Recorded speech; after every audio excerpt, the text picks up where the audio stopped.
Hi guys, welcome to my channel. आज हम पढ़ने जा रहे हैं क्लास 12 की लीगल स्टडीज़ के सेकेंड चैप्टर का सेकेंड पार्ट। तो आज हम स्टार्ट करेंगे डॉक्ट्रिन ऑफ लिस पेंडेंस से। So the doctrine of lis pendens emerged from the Latin maxim ut lit pendent nihil innovatur, meaning nothing new should be introduced in a pending litigation. When a suit or litigation is pending on an immovable property, then that immovable property cannot be transferred. To constitute lis pendens, the following conditions should be satisfied. A suit or proceeding involving the immovable property should be pending. The right to immovable property must be in question in the suit or proceeding. The property in litigation should be transferred, and the transferred property should affect the right of a person of the other person to the transfer. क्या कह रहा है?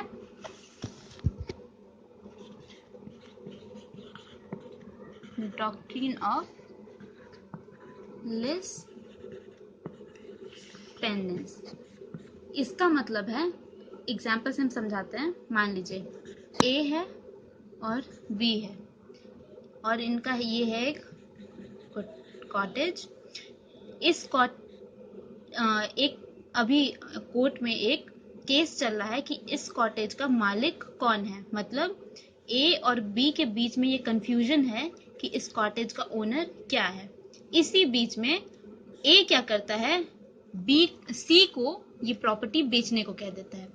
तो ये possible नहीं है। यही बताता है डॉक्ट्रिन ऑफ लिस पेंडेंस कि अगर किसी इमूवेबल प्रॉपर्टी पे कोई सूट या कोई लिटिगेशन पेंडिंग है केस में, तो उस प्रॉपर्टी को हम ट्रांसफर नहीं कर सकते हैं।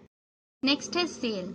Cell means transfer of ownership of property in exchange of price. Sale का मतलब है कि किसी एक प्रॉपर्टी की ओनरशिप को हम ट्रांसफर करेंगे, किसके बदले में?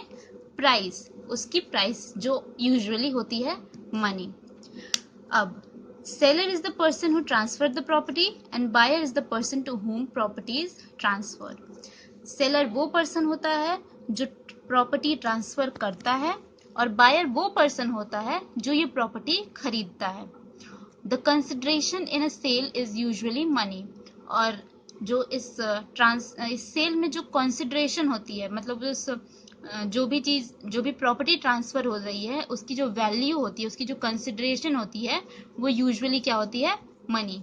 ये भी एग्जांपल से हम देखेंगे।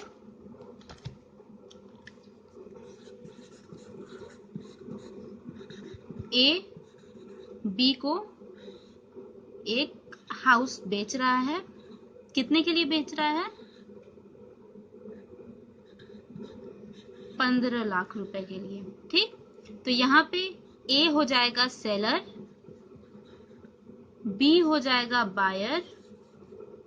ये हाउस क्या है? ये प्रॉपर्टी है हमारी जो बेची जा रही है। और ये 15 लाख क्या है? कंसिडरेशन।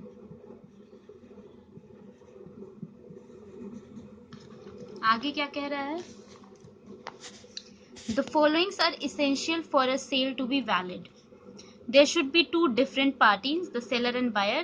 एक सेल को वैलिड होने के लिए सबसे पहला पॉइंट क्या जरूरी है कि यहाँ पे दो पार्टीज होने चाहिए, एक सेलर और एक बायर।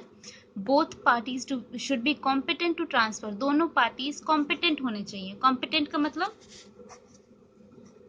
एज 18 और above, sound mind and not disqualified by any law.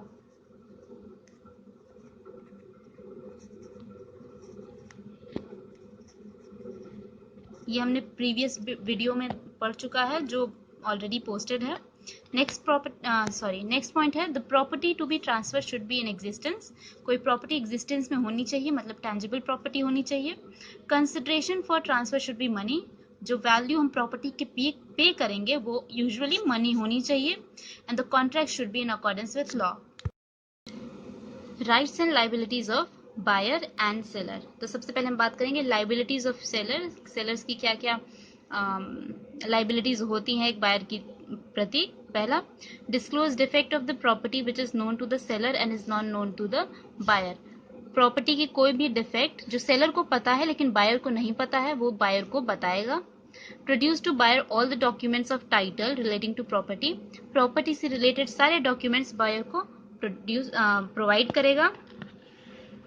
Next, answer all the question put to him by the buyer in relation to the property, property से रिलेटेड बायर जितने भी question करेगा वो सारे answer करेगा। Take care and preserve the property and the document of title between the date of contract of cell and delivery of the property, जब contract start होने से जब तक वो प्रॉपर्टी बायर की हो नहीं जाती तब तक उस प्रॉपर्टी की और सारे डॉक्यूमेंट्स की हिफाजत करेगा seller. bear all public charges and rent with regard to property up to date of sale, sale होने के डेट तक उस प्रॉपर्टी पे जितने भी पब्लिक चार्जेस या रेंट देने होंगे वो सारे सेलर पे करेगा।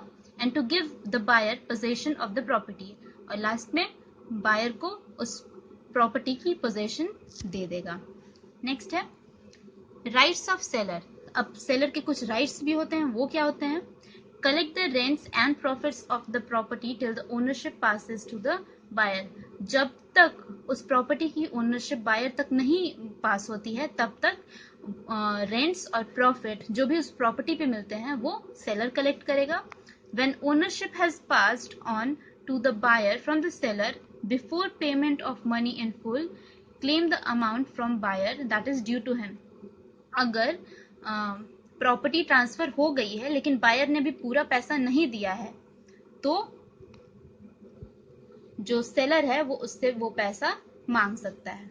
ये हो गया। नेक्स्ट क्या है? अब हम बात करेंगे लाइबिलिटीज ऑफ बायर। बायर की क्या लाइबिलिटीज होती हैं? Disclose to seller any fact with regard to the property that will increase the value of property that is known to him, कोई भी ऐसी बात प्रॉपर्टी से रिलेटेड जो बायर को पता है जो उस प्रॉपर्टी की वैल्यू इंक्रीज कर सकता है, ऐसी बात सेलर को बताएगा। Pay to the seller purchase money at the time of completing sale, sale के टाइम पे सेलर को पूरी मनी प्रोवाइड करेगा। To bear any loss that arises from destruction, injury और decrease in value of property after ownership has passed the buyer, ownership जब buyer की हो जाती है, जब प्रॉपर्टी बायर की हो जाती है उसके बाद जो भी लॉसेस होंगे उस प्रॉपर्टी को वो सब वो बियर करेगा। To pay all public charges and rent that becomes payable after ownership pass to the buyer, जब उस प्रॉपर्टी की ओनरशिप बायर की हो जाएगी उसके बाद जितने भी पब्लिक चार्जेस या और भी कोई पेमेंट करने होंगे वो सारे बायर करेगा। नेक्स्ट है rights of buyer. After the ownership has passed to the buyer, perform any lawful action to increase the value of property and rents and profit with regard to property, जब property buyer को transfer हो जाती है उसके बाद उस property के साथ कोई भी लॉफुल काम करे जिससे उस प्रॉपर्टी की वैल्यू बढ़ जाए। Where the buyer has paid the purchase money, he can compel the seller for registration of sale, अगर बायर ने परचेज मनी पहले ही सेलर को प्रोवाइड कर दी है तो वो सेलर को फोर्स कर सकता है रजिस्ट्रेशन करने के लिए। अब एक इम्पॉर्टेंट केस देखेंगे इसी में हम। क्या है केस का नाम? मैडम पिलाई वर्सेस बादल कली। इसमें क्या होता है, जो जिसने केस किया होता है उनका कहना होता है कि जब मैं अपने पति से अलग हुई थी तो मेरे पति ने मुझे वादा किया था कि वो अपनी एक पीस ऑफ लैंड मुझे दे देंगे। उन्होंने कहा था कि ये पीस ऑफ लैंड मैं तुम्हें देता हूँ, लेकिन कुछ समय बाद क्या हुआ कि उसके पति ने यही लैंड किसी और को बेच दी। तो फिर कोर्ट का कहना था कि जब इनके पति ने कहा था कि ये लैंड उनको देंगे तो उस समय कोई भी रजिस्टर्ड डॉक्यूमेंट रजिस्टर्ड डॉक्यूमेंट पे ये मेंशन नहीं है, ना ही इसका कोई सेल हुआ है, ये बस एक ओरल ट्रांसफर था। तो कोर्ट इसे नहीं मानेगी और ये जो ट्रांसफर उनके पति कर रहे हैं वो लीगल है।